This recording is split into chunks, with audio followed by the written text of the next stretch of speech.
Good morning, everybody. So I want to start with some thanks as well, and some acknowledgements. I want to thank everyone to do with the Tri-Nation arrangements, but particularly Richard Doherty, who has very kindly been part of inviting me over here. And I must acknowledge the financial support that's brought me here this week. I also want to thank Craig, who very kindly introduced me, but also to thank him for his moral and intellectual support in putting a talk together. Because to be honest, one thing I've learned from this is always ask what you're going to be asked to talk about before you accept the invitation. And so I'm to talk about the future of doctors, of the medical profession, of healthcare delivery. I thought I'd try to distill it down into one area. How else could I tackle this? So I've had a go, and this is what I've come up with.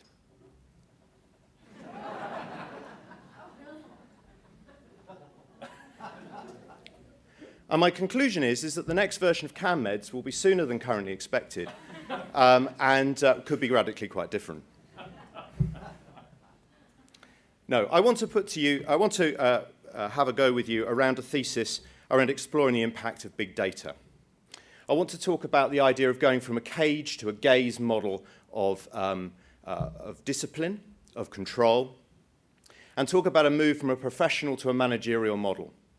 And the challenge that might be that if we move away from a professional model, or as we do that, we might bypass patient-centered care. So when we think about getting away from doctor-centered care, which I think is the right thing, and moving towards patient-centered care, we mustn't assume by doing one that we'll achieve the other. So what, if we have this model of cage to gaze, and I'll explain this, what might that mean specifically for future doctors? And what does it mean specifically for medical education, and how might we respond? So I am a clinician, I'm a pediatrician 2 days a week, but I do educational research. And so I take a very kind of medical education approach to this. Big data in medicine, in medical education. Don't get me wrong, there's loads of fantastic things about this. In medicine, it's already proving to be an exciting thing, and we've already heard about that this morning. And in education, there could be some real opportunities by bringing data together in a way that we've never done, that we can start to understand some of the impacts of our educational interventions. We all know that educating learning is a good thing, but how to do it, how to go about it, what the best ways are still, in many ways, mysteries. There are epidemiological approaches that we can use for the first time. There's a new initiative in the UK called UK Med, where the data is being pulled together from school leaver data, selection into medical school, performance all the way through medical school, all the way through into membership exams, and ultimately could link through to revalidation. The idea of linking progression, pulling data together, has lots of exciting, if not slightly scary, opportunities. There's an issue around democratization. We've touched on this already, and this is for everybody. This is for patients, knowing an awful lot more. Transparency. Transparency we discussed yesterday. There was a natural link between transparency and trust. I'm not sure that transparency does have an entirely linear relationship with building trust, but that's another talk on another day. But there is an opportunity for democratization for patients, for all of us as patients, but all of us as well as professionals. And I'm not just talking about doctors here, I'm talking about all healthcare professionals. So big data can be really exciting and could be really good. But there are negatives, and there are things. And I've taken the view that as the first speaker of the day, I can take an overview and I can take a broad approach. And that is that data, of course, data are not knowledge. And we know that data is open to interpretation. We only have to look at our political classes to see relevant representations of various types of data. And the first thing I would say is around the concern that individuals might get lost in all the noise. As we move towards more standardization, which naturally comes with our desires around having good data, there is a risk that people get lost. And we move to new control and command systems that are not bad, and I'm not going to argue one over the other. I just want to open our eyes to what the sorts of things that are happening in order that we can think about them, just to give a theoretical perspective to help us think about where we're going in medicine. So I want to draw on the work of Weber, and on Foucault, and the idea of moving from a cage to a gaze. Now, I am characterizing an iron cage model that Weber talked about as being a kind of professional model. That's a slightly simplistic approach, but work with me.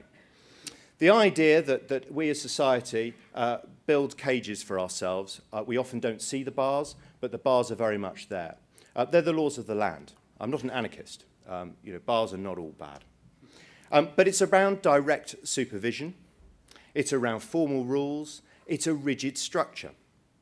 Now, I'm clearly not the first person who's brought up this kind of idea, and others such as Kitchener have talked about Weber's work in relationship to the medical profession and has argued that there certainly is not some sort of monolithic iron cage around us as doctors, as if we have been subjugated and crushed over the years.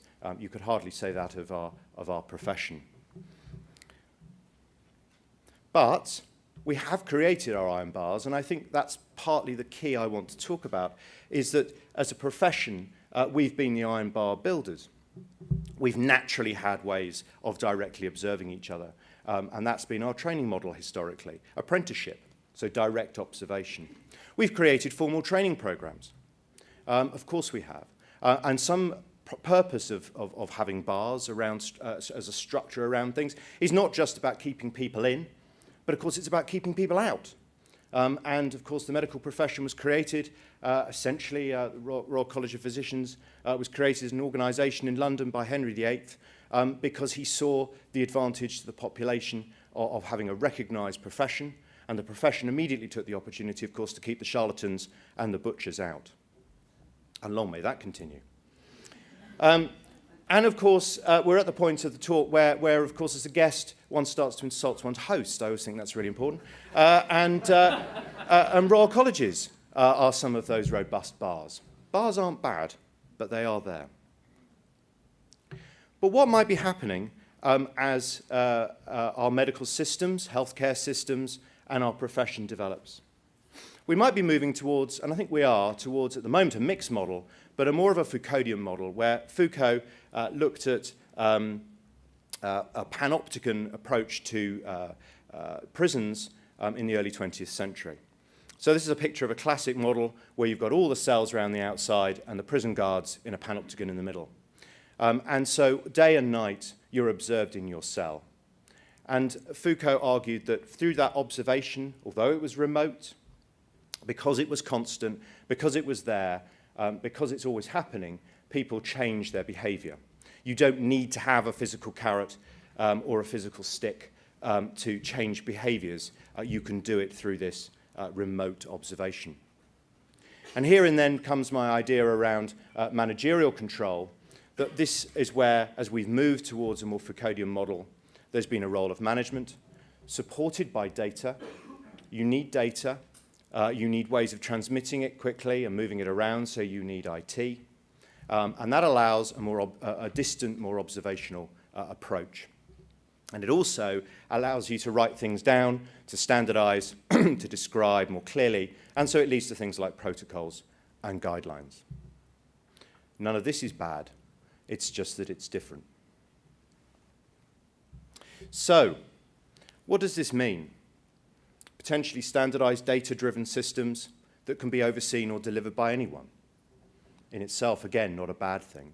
But it has an impact, I would argue, moving from what I'm arguing as a professional to a managerial model, on medical training, delivery, practice, and regulation. I'm just going to give some examples from these four. What about medical training?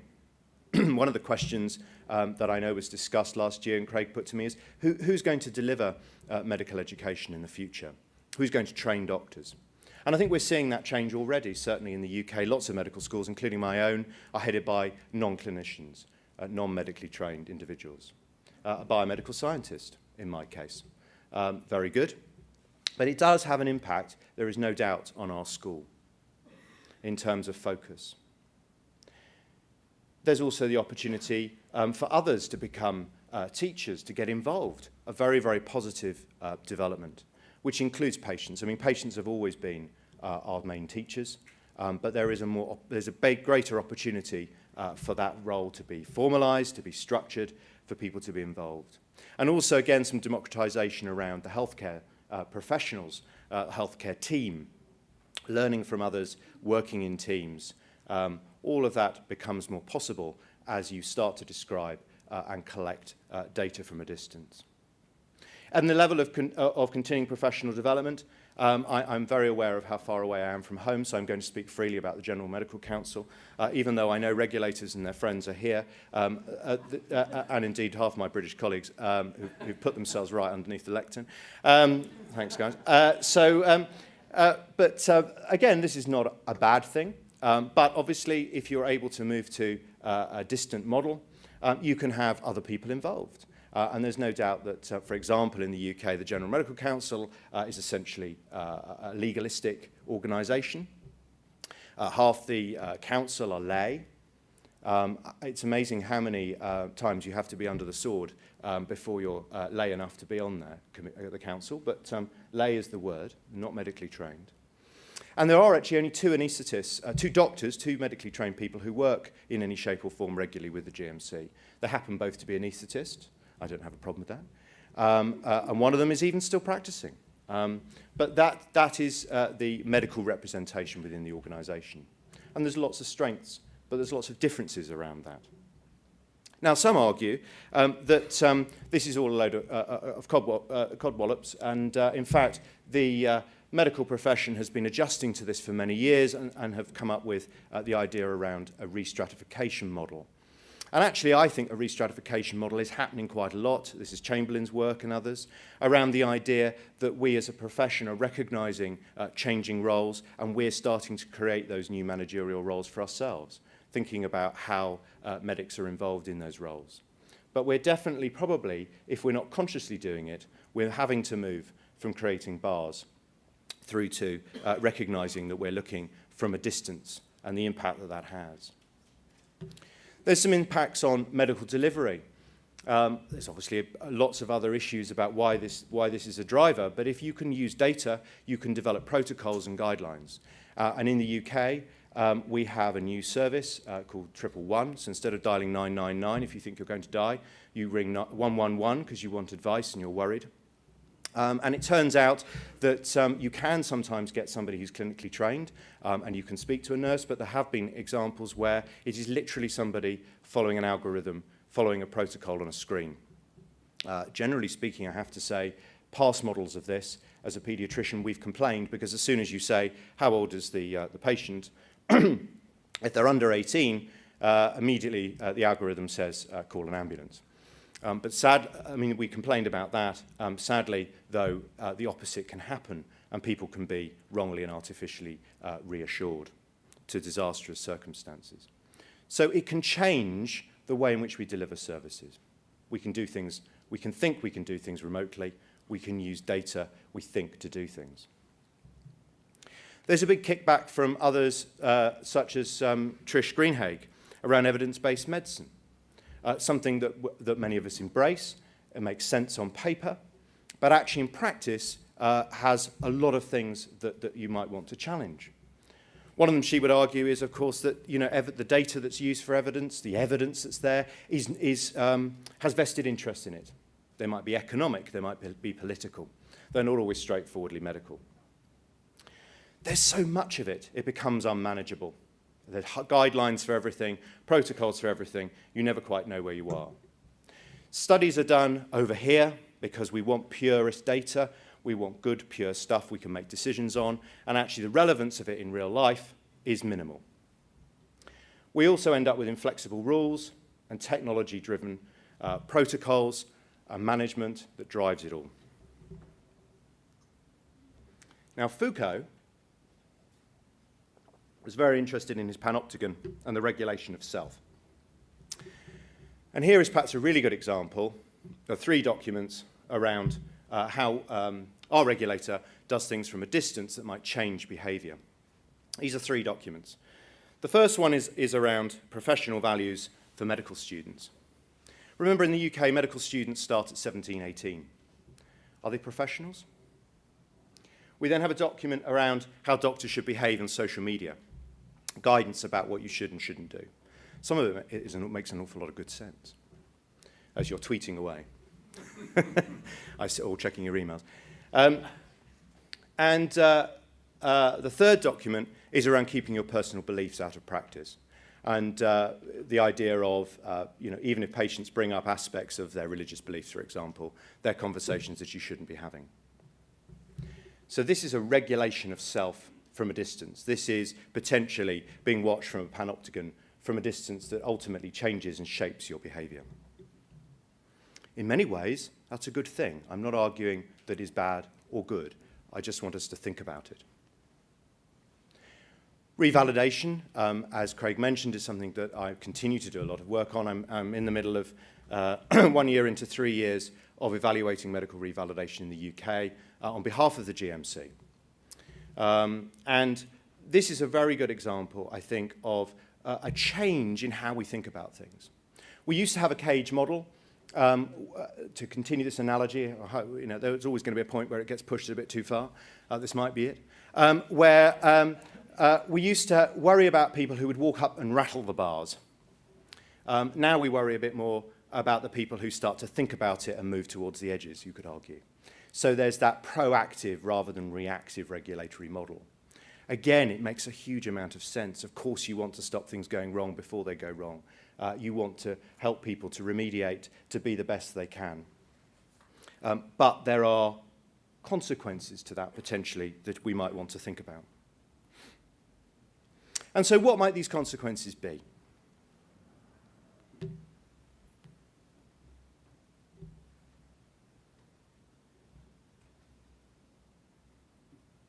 So we have to rely on Dilbert quite a lot for things. So big data becomes the god. We worship the Lord of data. And there's a risk that what we do is about that. And I can be riled about a lot of things. But the one thing that will rile me most over everything is when we start to talk about systems and process and not people. We forget that systems and process are purely social constructs. And that they were made by people, and therefore they can be changed and destroyed by people, and altered by people, and disrupted, my goodness, let's use the word, disrupted by people. That's part of the challenge we've already heard this morning about shaping the future, and not the future necessarily shaping us. So we must be conscious of the threat of big data. I just take simulation as one little example out of medical education. Again, not a bad thing. Overall, has an incredibly important role in terms of supporting and training doctors of the future. But there is a risk. I want to use it as an example of a risk of taking us away from the workplace, taking doctors and healthcare workers away from real people. Why? Well, we do it in assessment, which is my particular area of interest, because, of course, it gets rid of noise, it gets rid of mess, it gets rid of reality. And that makes life a lot easier. So we need to cautiously approach all of these things to critically think about why we're doing them and what the consequences of it might be. Simulation, as I say, is just one example. I'm very happy to irritate anybody about anything else that they're passionate about. It's not just simulation. It's fine. If we are very interested in data, we have to create curves. Two things to say about this curve. This is from the Society of Cardiothoracic Surgeons of Great Britain and Ireland. This is a curve of a dear friend of mine who I went to medical school with. He doesn't know I'm showing you this graph. I don't have to ask him, so I didn't bother. That's because it's on the internet. And about 80–85% of cardiothoracic surgeons are signed up to their data being put through an algorithm that creates a risk-adjusted survival rate for a couple of key operations. This happens to be triple bypass surgery. So it corrects for complexity, essentially. This data is freely available, so you can look up your cardiothoracic surgeon. Two things to say about this. One is that unofficially, cardiothoracic surgeons will tell you 3 deaths and you drop out of the funnel plot. And I know cardiothoracic surgeons who are coming near that. They happen to be on call on the weekend, and they'll make sure they've got a colleague who they might want to or need to call upon if they're concerned, who will step in and operate for them. so the figures are not theirs. So there's a worry, there's always a challenge that if you create data and you create transparency, you create gaming. You influence things that you don't mean to do. On paper, this seems like a really good idea. This, you know, as you were saying, around the idea of knowing how many calories are in the sandwich that you eat, why not know more about your healthcare? But there are consequences. The other consequence, of course, is that if you create curves, the principle of assessment, the principle of achieving reliability is you need a tail at both ends. You've got to have good people and not so good people. We had a health secretary about 15 years ago, John Denham, who declared that he wanted all doctors to be above average.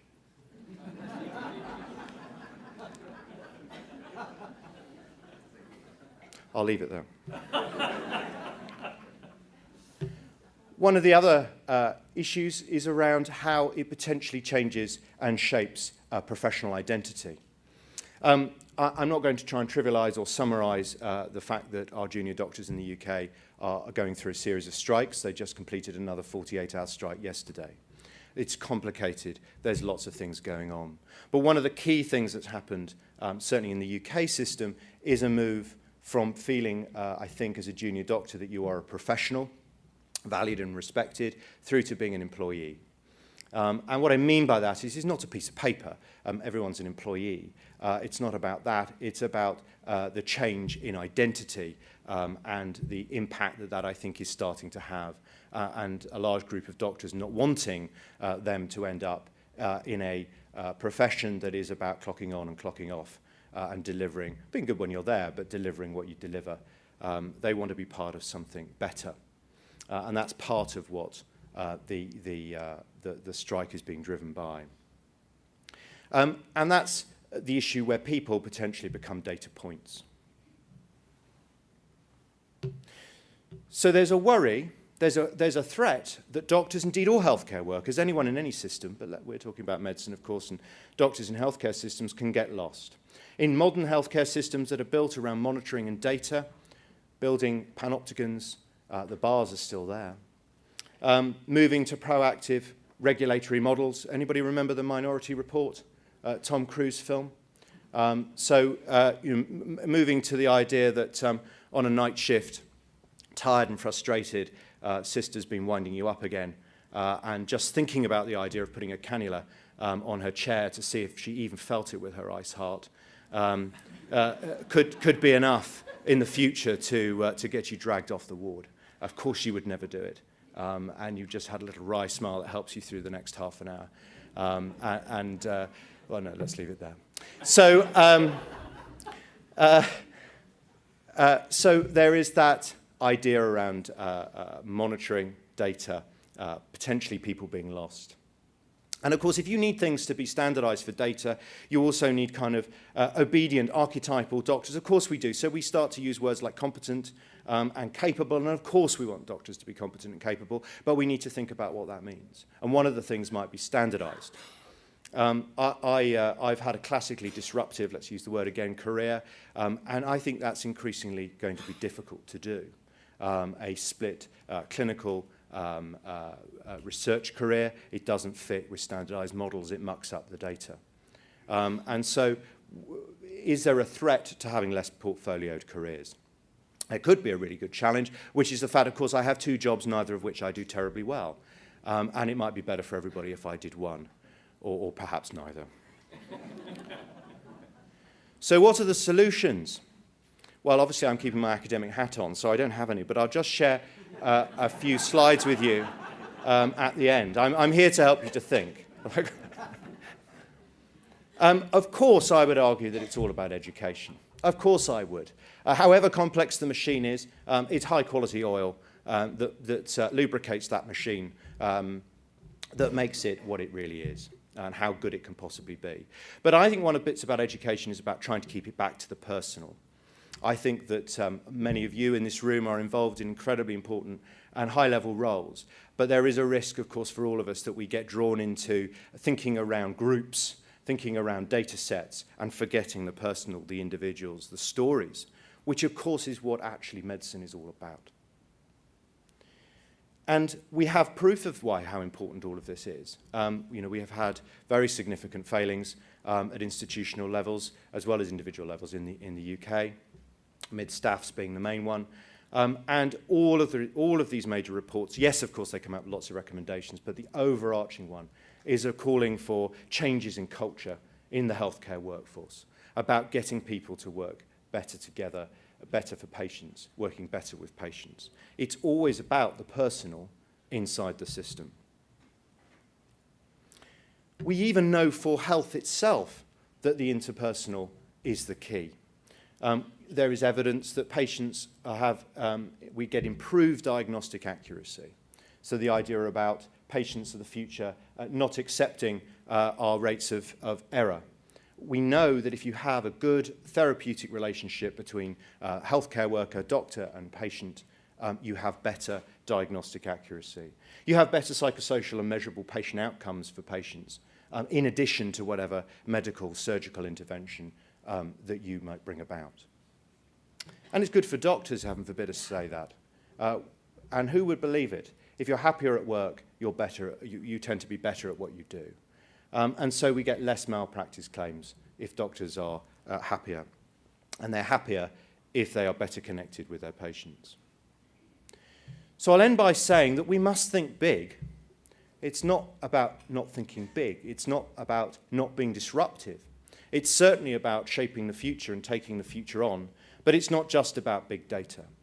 One of the challenges, I think, for the UK Med, that data, remember, from school age through to retirement or death, is that it relies on lots of assumptions around, for example, static personality traits, static careers, so that you can monitor people going through, in theory, learning things about where people should choose careers, how you might not choose people in the future, choose the right people. And my message, key message here is that let us not be fooled by diminishing doctor-centred care, for which I think we are rightly criticised, but make the assumption that that means it will become patient-centred care. You can tell I'm a bittered, worn-down, depressingly young but yet bitter doctor from the NHS, but this is what we've rather seen. It doesn't necessarily move to patient-centred care. We do need to think about leadership, and this came up over dinner last night. That's part of that restratification model. Doctors and all healthcare professionals should be part of shaping the future. And we need people in those leadership roles, clinicians as managers, to be able to lead this change and keep it patient-focused.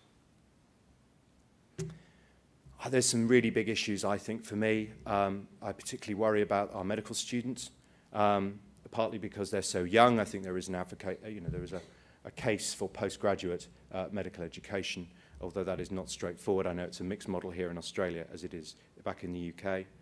But there are big things like a right to a private life as we build these panopticons. We criticise our politicians, but we increasingly expect them to be purists in every way and wonder why nobody wants to do public life. And so we have to think about transparency and what that brings. We have to think about continuing professional development and the right touch regulation that our Professional Standards Agency talks about in the UK. This is the body that sits above the General Medical Council and other healthcare authorities. Getting the balance right between this reactive and proactive. And I would argue we've got in a bit of a mess, and most regulators are in a bit of a mess around unpicking education from regulation. They've got very mixed up. As you move to a proactive model, you move to an educational model, and that then starts to get confused with what it is you're trying to regulate for.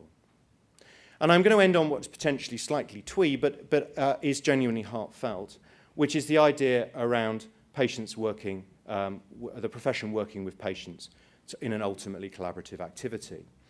A lot of the work that we've done around revalidation has been around patient and public involvement. And we often think about what patient and public involvement is, and we get confused about what people read in the papers and what politicians say. But that, of course, isn't actually who our patients are. And our research regularly shows that really doctors and patients are very much on the same page. Doctors get up in the morning and 99.9 recurring times try to go in and do a really good job. And patients understand that. We understand that when we're on the other side of the fence. But occasionally things go wrong. And of course we want things to go right, and we need to work out how that happens. But we are reasonable, I think, as a society about what we expect of doctors and of others in such positions. And we can genuinely work with patients who I would define as those in active receipt of care. They are our allies as a profession. And it's surprising when you look at the feedback and doctors wanting feedback, patients wanting to give feedback, and yet both parties being really quite scared about it. And we find a lot of evidence around patients in the UK feeling very concerned about even using the word retribution if they are to give feedback about their own care or about family members. And that's a pretty horrifying position to be in, and we need to move from that. But we can do that in partnership, I have no doubt about it. So whichever model, good or bad, cage or gaze, I'm not advocating either. I don't think we have moved simply from one to the other. But I wanted just to share some ideas with you to start today off, to think about what it is that we're trying to do and to give us a theoretical model to start to think about how we're going about things, how the world is more globally changing. This, of course, is a much broader model than what's just happening in healthcare. And to help us challenge our own thinking about what it is that we're trying to do into the future. Thank you very much indeed.